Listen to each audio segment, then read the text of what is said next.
Welcome to the Bigfoot Archives. Welcome to these dramatized Bigfoot news stories from the archives. Step into a world of mystery and intrigue as we explore decades of old news clippings, chronicling legendary sightings and eerie encounters with the elusive Bigfoot. From remote mountain trails to quiet suburban woods, these stories capture the fascination and fear surrounding one of the greatest cryptid mysteries of all time. Dive into the archives and decide for yourself, myth or reality. Abominable snowman, myth or reality? New York Tribune, San Diego, California, November 27, 1987.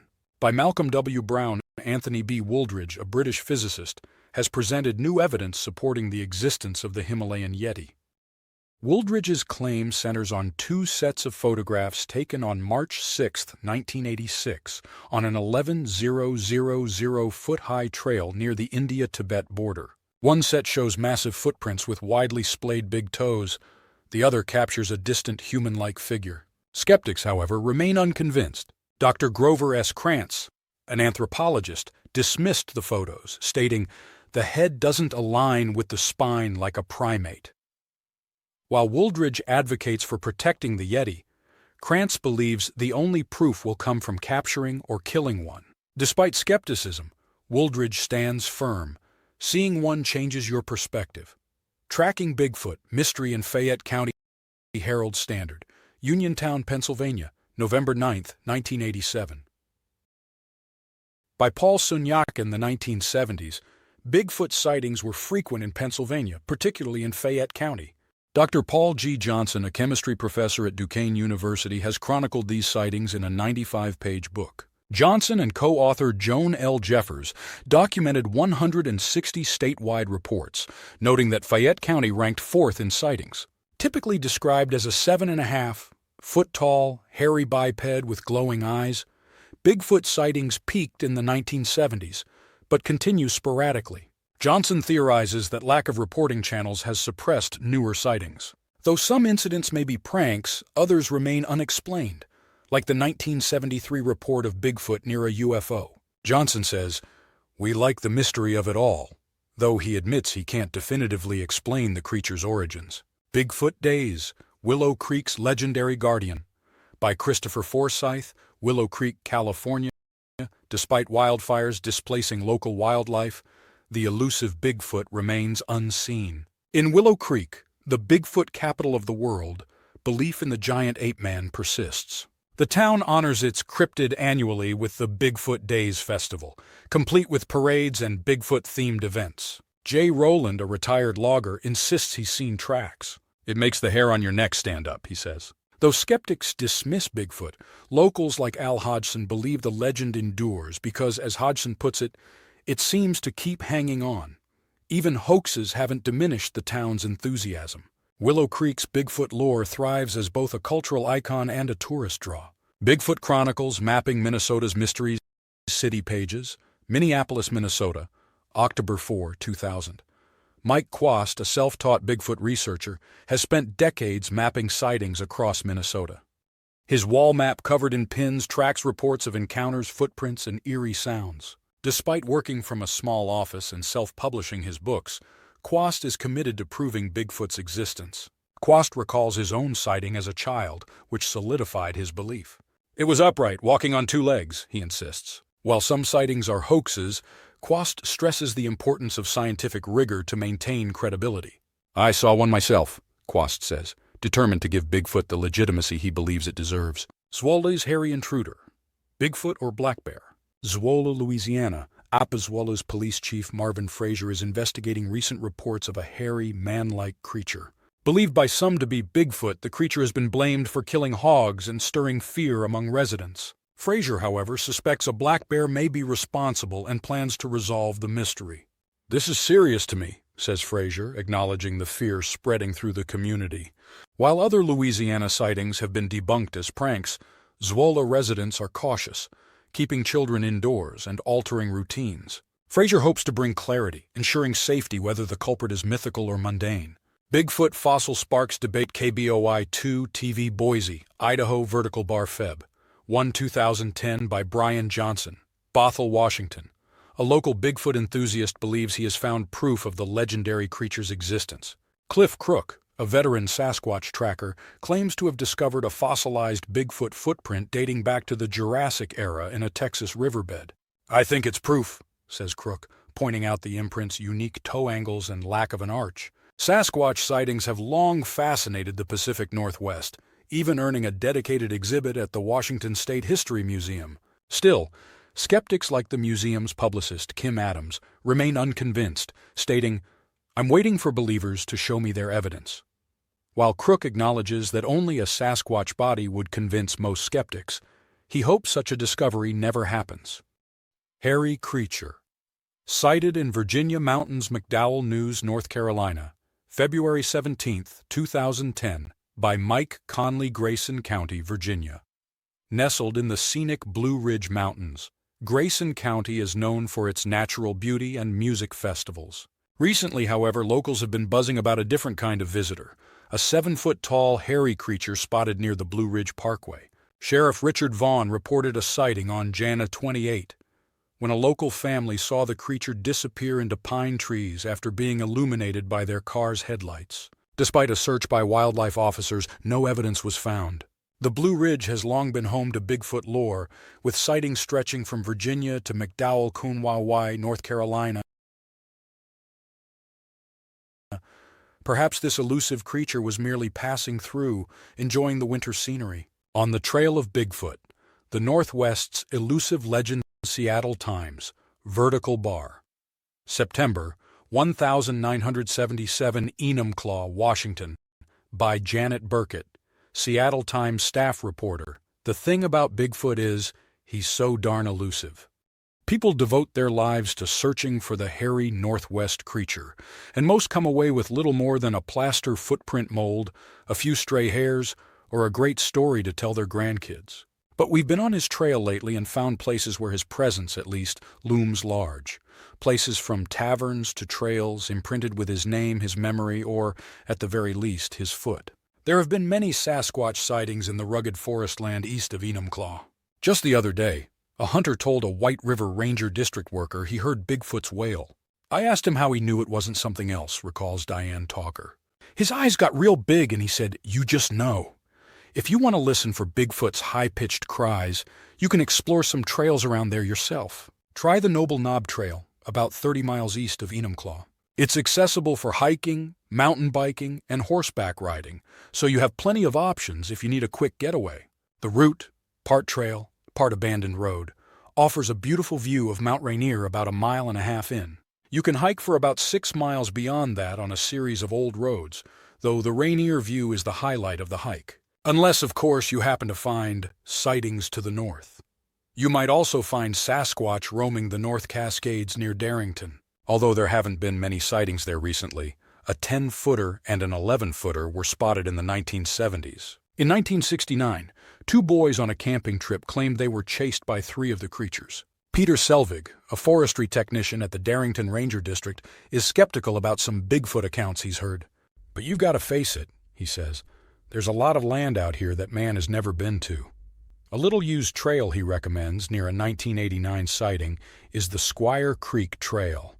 This moderate 4-mile hike begins at an abandoned logging road and takes you through patches of old-growth timber and huckleberry bushes. Mountain goats are known to frequent the area, along with maybe you-know-who. Before you hike out in search of Sasquatch, there's something you should know.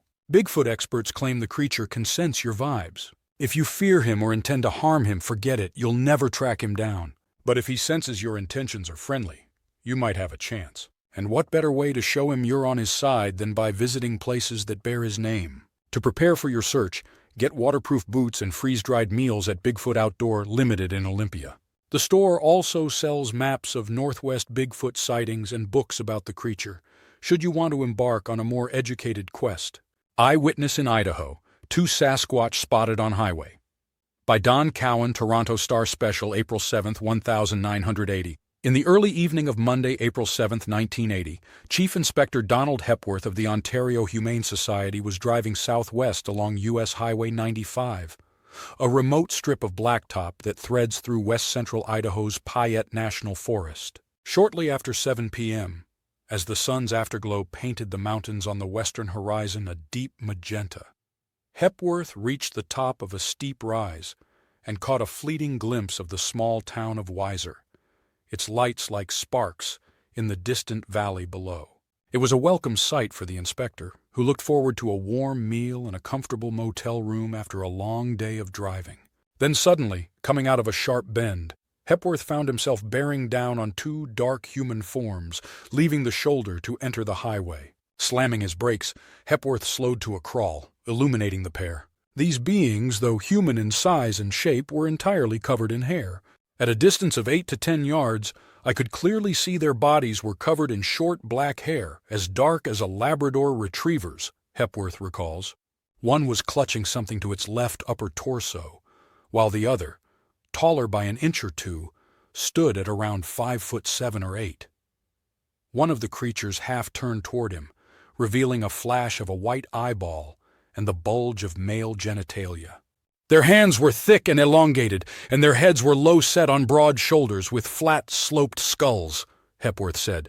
They walked with a strange, soldier-like gait, arms swinging in rhythm with their legs. The creatures displayed an impressive feat of locomotion, leaping a 6-foot embankment effortlessly. It was extraordinary, Hepworth said. I'm convinced no human could replicate that. Sasquatch sightings have long been a feature of the Pacific Northwest, with many claiming encounters with the hairy, ape-like creatures. Despite the evidence of footprints and eyewitness reports, skeptics dismiss Sasquatch as a myth or elaborate hoax. Yet experts like Professor Larry Williams argue that sightings such as Hepworth's lend credence to the creature's existence, suggesting it could be a surviving relic of a prehistoric ancestor. Bigfoot on the Prowl? Strange Creature Terrorizes Local Farm, by Ruth Wellman, Camptown Crier staff writer, May 15, 1981. Something, or someone, has been prowling around the Richard Quinn farm near Catholic Church Road for the past 2 months. According to Roberta Quinn, dogs in the neighborhood have been barking viciously several nights a week, typically between 2:30 and 3:30 a.m., It's not like they're barking at a passing bicyclist or other dogs, said Roberta Quinn. It's a very vicious bark. Next door, in a rented trailer, Kenneth LeClaire and his wife have also heard disturbances. For weeks, they've noticed something nosing around their home, making a sort of growling sound. Initially, LeClaire didn't investigate since the creature never caused damage. But after neighbors urged him to investigate, LeClaire decided to see what was behind the disturbances. Late Friday night, May 15th, LeClaire was awakened by sounds outside. Looking through his bedroom window, he saw a human-shaped figure standing 7 or 8 feet tall near a tree stump in his backyard. At first I thought it might be Quinn's son, Scott, but this was taller, LeClaire said. He immediately called the Quinns, who confirmed no one was outside. Armed with a gun, Scott Quinn met LeClaire in the driveway. Both were overwhelmed by a foul, putrid odor. It smelled like something was dead, LeClaire said. The creature had vanished, but livestock on the property, horses, cows, and even the deer, were agitated, making noises and running wildly.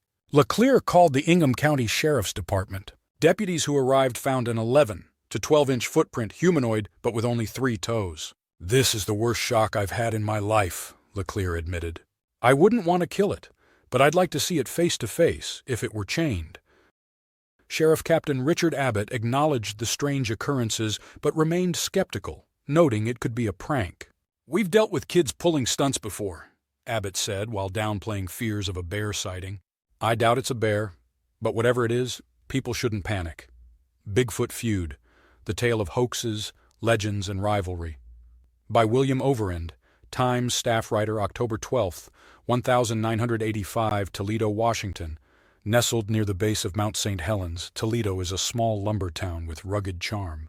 Its residents, loggers, hunters, and miners, share tales of Bigfoot, the legendary ape-man said to roam the region's forests. For some, it's just a quaint myth, but for others, Bigfoot is a moneymaker. At the center of the Bigfoot controversy are 2 long-feuding locals, Rant Mullins, 86, and Ray Wallace. Mullins claims he started the Bigfoot legend decades ago as a joke, carving wooden feet and planting fake tracks in the woods. Wallace, on the other hand, has built a career out of promoting Bigfoot's existence, with tales of encounters and even alleged film evidence. Mullins alleges Wallace owes him $1,500 for stolen wooden feet, adding, "I'm the one who whittled the feet, but I never got anything out of it."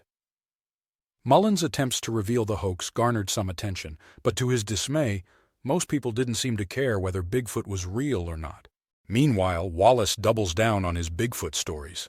"I've personally seen Bigfoot over 2,000 times, he claims, detailing encounters where the creature hurled rocks or appeared alongside whole families of Sasquatch. The rivalry hit a new level when a TV crew arrived to interview Mullins, showcasing his wooden feet as proof of the hoax. Yet Wallace continues to dismiss Mullins' claims, arguing the real Bigfoot tracks he's collected over the years far surpass any of Mullins' crude carvings.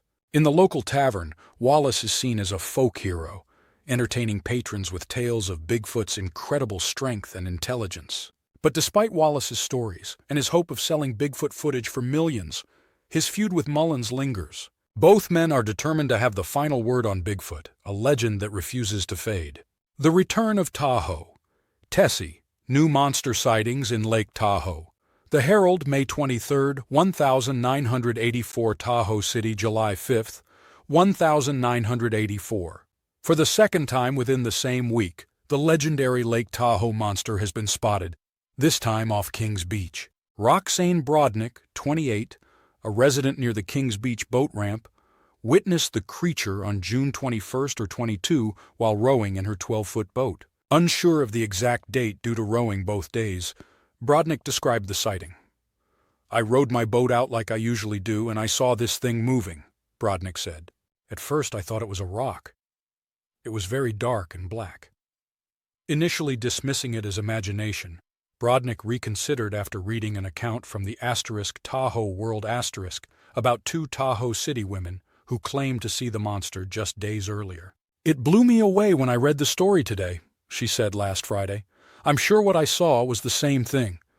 Brodnick reported the creature as 17 to 20 feet long, nearly twice the length of her rowboat. She observed it from about 200 feet away and ruled out the possibility of it being a rock due to its movement. After a minute of watching, the creature disappeared. This sighting closely mirrors that of Patsy McKay and Diane Stavrakis, who, on June 19th, saw something unusual in the lake while hiking near Eagle Rock on the west shore. McKay described the creature as at least 17 feet long, noting, "It emerged from the water like a little submarine. It popped up 3 different times." Stavrakis added that the object was clearly living and appeared to undulate through the water. These are the first reported sightings since the summer of 1982, when 2 Reno policemen saw a huge, ugly, dark object swimming near them. Thanks for exploring these fascinating Bigfoot stories with us. Whether you're a believer or a skeptic, the legend continues to captivate imaginations around the world. If you enjoyed diving into these archival mysteries, please like the video and subscribe to our channel for more tales of the unexplained. Who knows what other secrets are waiting to be uncovered? Stay tuned!